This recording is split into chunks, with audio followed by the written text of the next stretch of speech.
mais qu'elle était restée immaculée durant toute sa vie. C'est-à-dire que même son mari n'avait jamais couché avec elle, qu'elle n'avait jamais connu d'homme.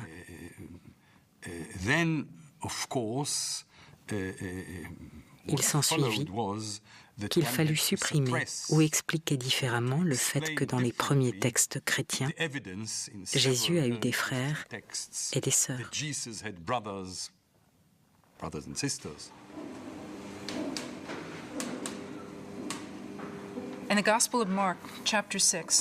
Dans l'Évangile selon Marc au chapitre 6, l'évangéliste cite le nom des frères de Jésus.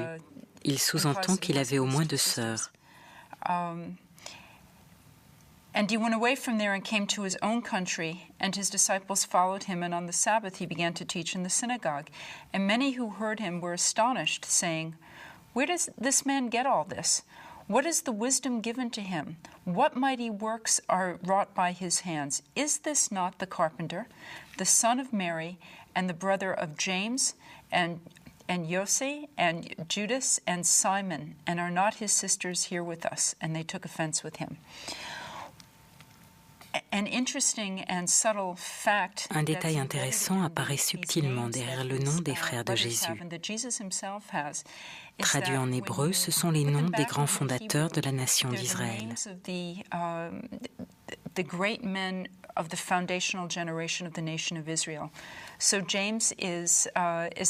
Jacques est en fait Yaakov, qui est bien sûr le plus grand de la lignée d'Abraham, avec Isaac et Jacob.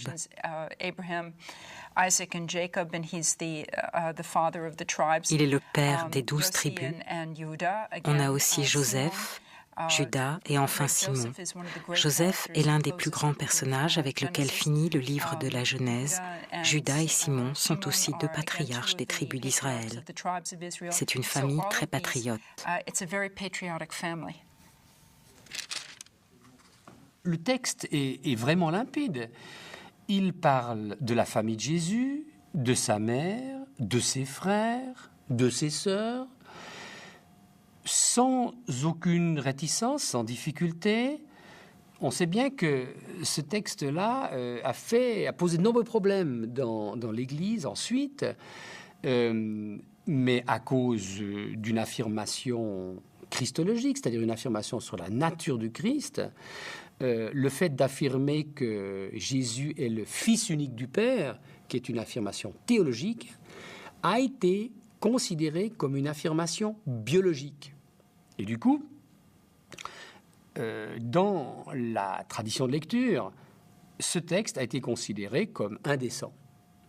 Indécent, comment peut-on parler des frères et des sœurs de Jésus si par ailleurs Jésus est confessé comme le Fils unique du Père? Et on comprend bien que la confession de Jésus comme Fils unique du Père l'a emporté sur la narration de l'identité familiale de Jésus. È vero che Marco appunto non contiene racconti sulla nascita di Gesù dalla Vergine. Il est vrai que dans son évangile, Marc ne raconte jamais que Jésus serait né d'une vierge. Apparemment, il l'ignorait. Mais même les évangiles de Luc et Matthieu, qui reprennent la tradition de la naissance virginale, parlent des frères et sœurs de Jésus. Ils n'éprouvent pas le besoin de préciser que les mots doivent être pris au sens figuré. Il n'y a aucune raison de ne pas comprendre le texte à la lettre. Il est dit dans l'évangile de Luc, « Elle mit au monde son premier-né », n'est-ce pas? On peut donc penser que Marie a mis au monde d'autres enfants. Les évangélistes, après Paul, parlent des frères et sœurs de Jésus. Ils s'en tiennent à la lettre sans interpréter les textes de manière artificielle.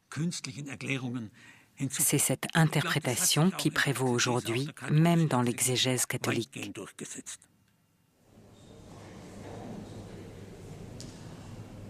Le problème des frères et sœurs de Jésus émerge dans la conscience chrétienne lorsque Marie est proclamée éternellement vierge, lorsque s'élabore la doctrine de la conception miraculeuse du Fils de Dieu.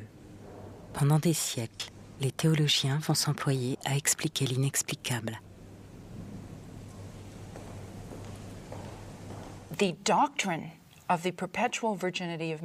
La doctrine de la virginité perpétuelle de Marie nous éclaire en réalité sur la perception théologique de la sexualité au IVe et Ve siècle, au moment où la doctrine se forme. Dans la pensée catholique, cette doctrine se fonde sur des textes datant de la fin du 1er siècle qui mentionnent la virginité de Marie à la naissance de Jésus.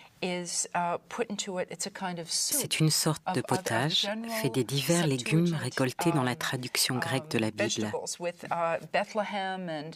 Bethléem, comment Jésus de Nazareth peut-il être de Bethléem? Eh bien, c'est comme ça. Il est de Bethléem car c'est la ville du Messie.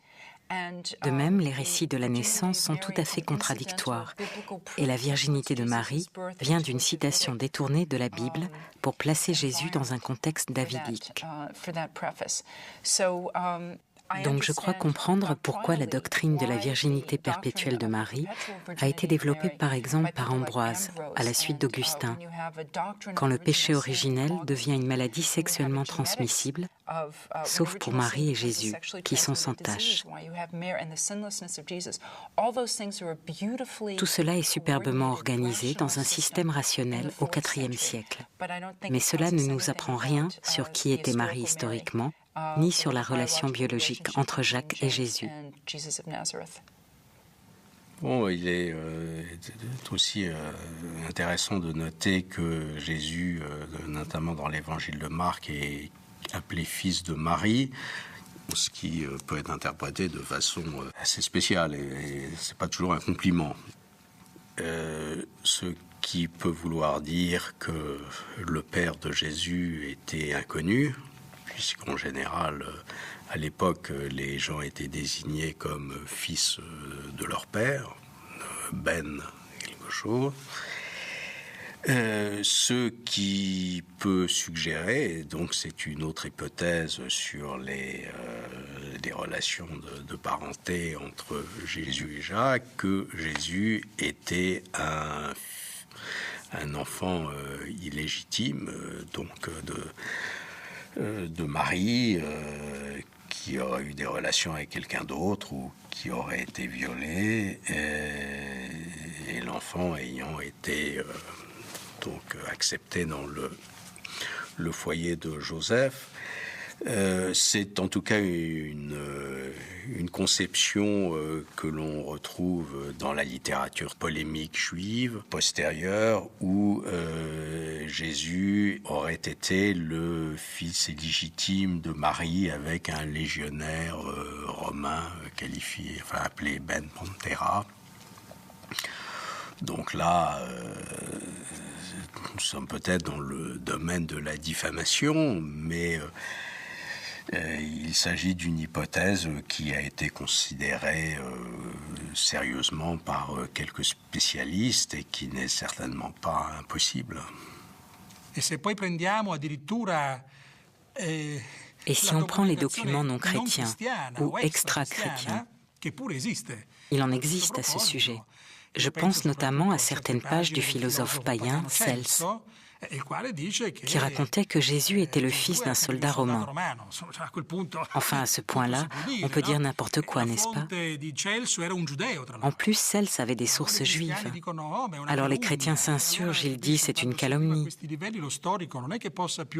Et alors, vous comprendrez aisément que l'historien n'est plus à même de gérer correctement de tels documents. Enfin, tout devient possible. Les calomnies, les insultes, la manipulation des documents, tout devient difficile à comprendre. Une chose est claire, c'est qu'il y avait une très forte préoccupation théologique à propos de la naissance virginale. Et il faudrait s'interroger sur cette intention théologique avant de se demander si tout cela est vrai du point de vue historique.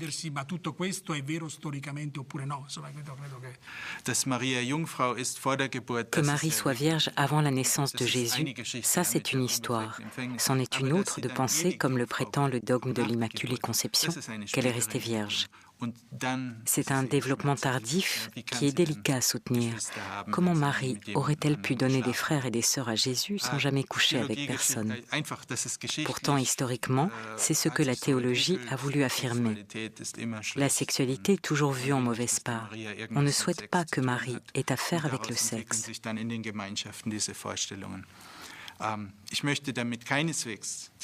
En tant que protestant, je refuse de dénigrer les fondements de la foi catholique. Nous avons construit des fables incroyables sur notre propre histoire. Luther, qui aurait été touché par la foudre et qui aurait survécu. Ce genre de légende ne peut pas être vérifié.